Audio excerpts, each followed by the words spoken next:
Hi guys, இந்த வீடியோவில் வந்து Bangladesh vs India second T20 மேட்ச்சுக்கான அனாலிசிஸ் நம்ம இந்த வீடியோவில் பார்க்கலாம். இந்த மேட்ச் வந்து அருண் ஜேட்லி ஸ்டேடியம் டெல்லியில் வந்து நடக்க போகுது. ஸோ இந்த மேட்ச்க்கான கம்ப்ளீட் அனாலிசிஸ் நம்ம இந்த வீடியோவில் பார்க்கலாம். ரியல் 11 ஆப்பு இது வரைக்கும் யாரும் ட்ரை பண்ணலைன்னா ட்ரை பண்ணி பாருங்கள். சூப்பரான ஒரு ஆப். இதில் வந்து ஜஸ்ட் யார் வின் யார் லூஸ் பண்ணுவாங்க அப்படிங்கிறத நீங்கள் சொல்லலாம். ஒப்பீனியன் ட்ரேடிங் அப்படின்னு ஒரு ஆப்ஷன் இருக்கும். ஸோ அதில் சில ரிஸ்கி மூவ் எடுத்திங்கன்னா அதுக்கேற்ற மாதிரி ப்ராஃபிட் கிடைக்கும், இல்லை சேஃபான மூவ் எடுத்திங்கன்னா அதுக்கேற்ற மாதிரி ஒரு ப்ராஃபிட் கிடைக்கும். ஸோ யார் வின் பண்ணுவாங்க யார் லூஸ் பண்ணுவாங்க அப்படிங்கிறது, இல்லை இந்த டீம் எத்தனை ஸ்கோர் அடிப்பாங்க அப்படிங்கிற மாதிரி, எத்தனை ரன்ஸ் அடிப்பாங்க அப்படிங்கிற மாதிரிலாம் நிறைய கொஸ்டின்ஸ் கேட்பாங்க. ஸோ அதை நீங்கள் ப்ரெடிக்ட் பண்ணி வின் பண்ணலாம். ஃபேண்டசி கான்செப்ட்டு அதுக்கு பெருசாக டைம் ஸ்பெண்ட் பண்ண முடியல அப்படிங்கிறவங்க இதை ட்ரை பண்ணி பார்க்கலாம். கிளிக் ஆக வாய்ப்பு இருக்குது. இந்த ஆப் டவுன்லோட் பண்ணுறதுக்கான லிங்க் இந்த வீடியோக்கு டிஸ்கிரிப்ஷனில் கொடுக்குறேன். ரெஃபர் கோடு கொடுக்குறேன். அது கொடுத்தீங்கன்னா போனஸ், எக்ஸ்ட்ரா, ரியல் கேஷ் இந்த மாதிரியான ஆஃபர்ஸ் எல்லாம் கிடைக்கும். ரெண்டுமே இந்த வீடியோக்கு டிஸ்கிரிப்ஷனில் இருக்குது. இந்த மேட்ச் வந்து 9ஆம் தேதி நடக்க போகுது, நைட்டு 7 மணிக்கு நம்ம இந்தியன் டைமிங்கில். அருண் ஜேட்லி ஸ்டேடியம் பொறுத்த வரைக்கும் பார்த்தீங்கன்னா குட்டி கிரவுண்டு. ஸோ அதனால் ரன்ஸ் நிறைய எதிர்பார்க்கலாம். 7 மேட்ச் இன்டர்நேஷ்னல் மேட்ச் பொறுத்த வரைக்கும் 7 மேட்ச் நடந்திருக்கு T20ஸில். 3 மேட்ச் வந்து டீம் பேட்டிங் ஃபஸ்ட் பண்ண டீமு, 4 மேட்ச் வந்து டீம் செகண்ட் பேட்டிங் பண்ண டீம் வந்து வின் பண்ணியிருக்காங்க.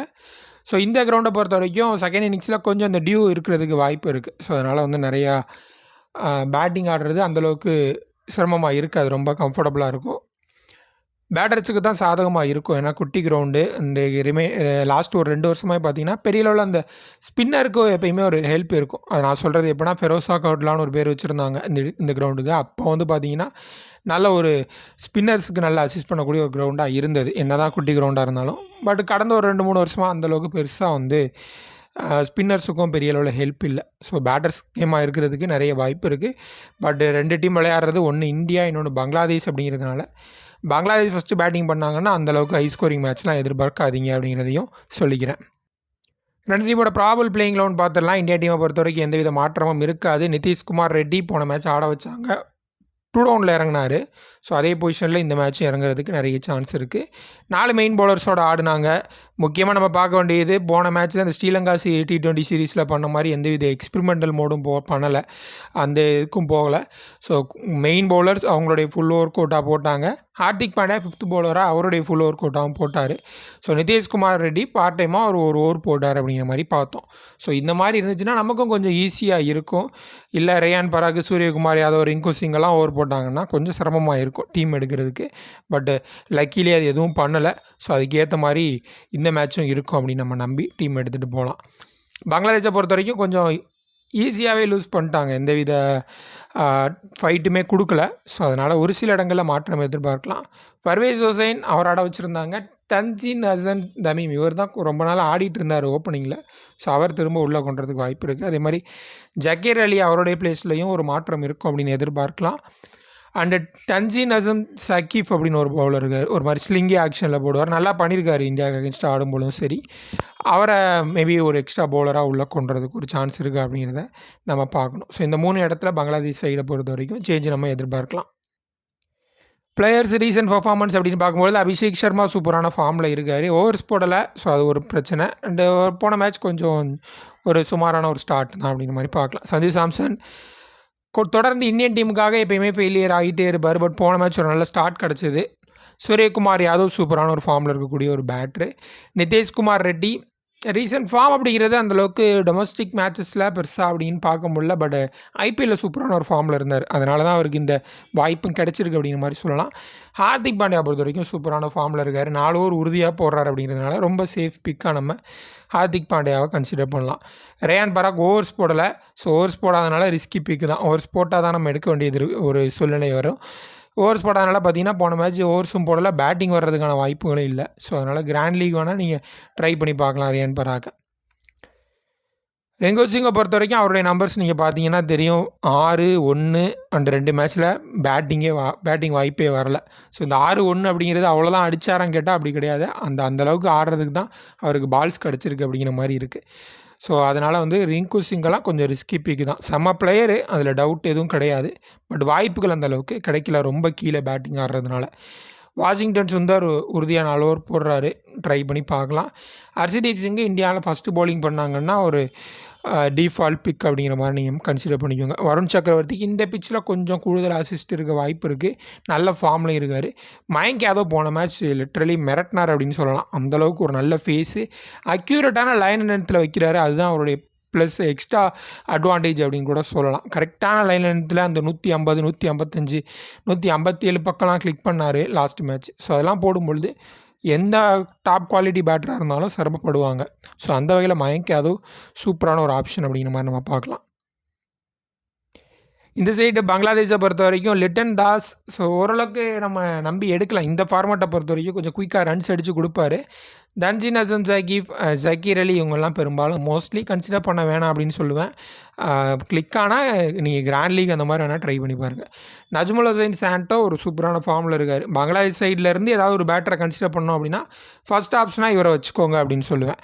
தௌதி தீராய் மஹ்மதுல்லாலாம் கிராண்ட் லீக்கில் நீங்கள் கன்சிடர் பண்ணிங்க.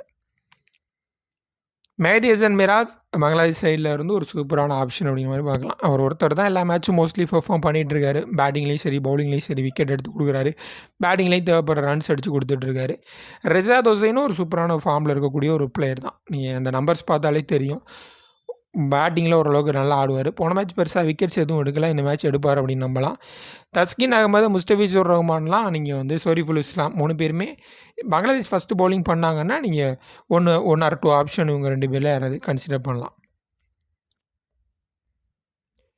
இந்த மேட்சுக்கான safe captain vice captain choice Hardik Pandya அபிஷா ஒரு சூப்பரான சாய்ஸு. பேட்டிங்கும் ஒரு மாதிரி மிடில் ஆர்டர்லேயே ஆடுறாரு. அண்டு பவுலிங் பொறுத்த வரைக்கும் ஃபுல் ஓவர் போடுறாரு. அப்படிங்கிற பொழுது தாராளமாக நம்ம டீமில் எடுத்துக்கலாம் கேப்டன் வைஸ் கேப்டன் சாய்ஸாக. மெஹதி ஹசன் மிராஸ் சூப்பரான ஒரு ஆப்ஷன். இவரும் பார்த்தீங்கன்னா பேட்டிங் நிறைய ஆடுறதுக்கு வாய்ப்புகள் கிடைக்கும். ப்ளஸ் ஓவர்ஸும் நிறைய போடுறாரு. பவர் பிளேயில் கூட ஓவர் போடுறதுக்கு வாய்ப்பு இருக்குது. ஸோ அவரை ட்ரை பண்ணி பாருங்கள். சூரியகுமார் யாதவ் சூப்பரான ஃபார்மில் இருக்கார்.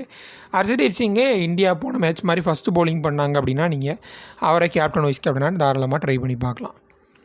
மயங்க் யாதவ் அந்த எக்ஸ்ட்ரா ஃபேஸ் ஒரு காரணம். போன மேட்ச் சூப்பராக ஸ்டார்ட் பண்ணார் மெய்டனோட.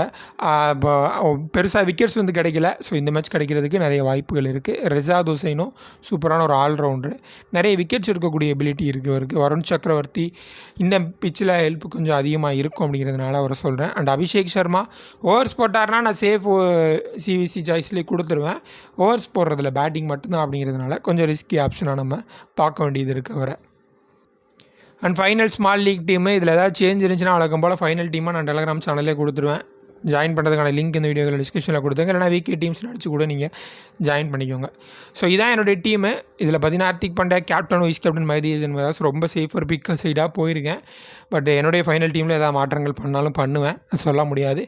வாஷிங்டன் சுந்தர் அண்டு நிதிஷ்குமார் ரெட்டி இந்த 2 பிளேஸில் நீங்கள் ஏதாவது மாற்றங்கள் பண்ணுறதா இருந்தால் பண்ணிக்கலாம். முன்னாடி சொன்ன மாதிரி பங்களாதேஷ் ஒரு வேளை ஃபஸ்ட்டு பவுலிங் பண்ணுறாங்க அப்படின்னா ஒரு முஸ்டபிசூர் ரஹ்மானையோ இல்லை ஒரு தஸ்கின் அகமதையோ இவங்க 2 பேரோட பிளேஸில் எடுத்துக்கலாம். இல்லை ஏதாவது பேட்டர் பக்கம் போகிறீங்க அப்படின்னு நஜ்முல் ஹசன் சாண்டோ, லிட்டன் தாஸ் அந்த மாதிரி யாராவது எடுக்க போகிறீங்க அப்படின்னா கூட இவங்க 2 பேரை ட்ராப் பண்ணிட்டு நீங்கள் எடுத்துக்கலாம். ஸோ மற்ற எந்த இடத்துலையும் பெருசாக சேஞ்ச் பண்ணாதீங்க, அது கொஞ்சம் பேக்ஃபேர் ஆகிரும். ஸோ இவங்க 2 பேரோட இடத்துல மாற்றங்கள் பண்ணுறதா இருந்தால் நீங்கள் தாராளமாக பண்ணிக்கோங்க.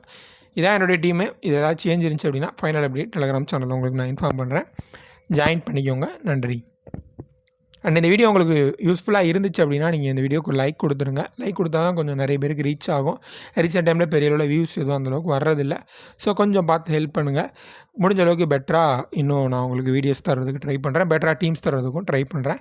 அண்டு நம்மளுக்கு முன்னாடி நான் சொல்லியிருந்தேன் பேஸ்கெட் பால் அப்புறம் வந்துட்டு இந்த ப்ரோ கபடி லீக் ஸ்டார்ட் ஆகுது, அதுக்கான டீம்ஸ் எல்லாம் டெலகிராம் சேனலில் கொடுப்பேன் அப்படின்னு சொல்லிட்டு ஒரு ஆடியோவில் டெலகிராமில் போட்டிருந்தேன்.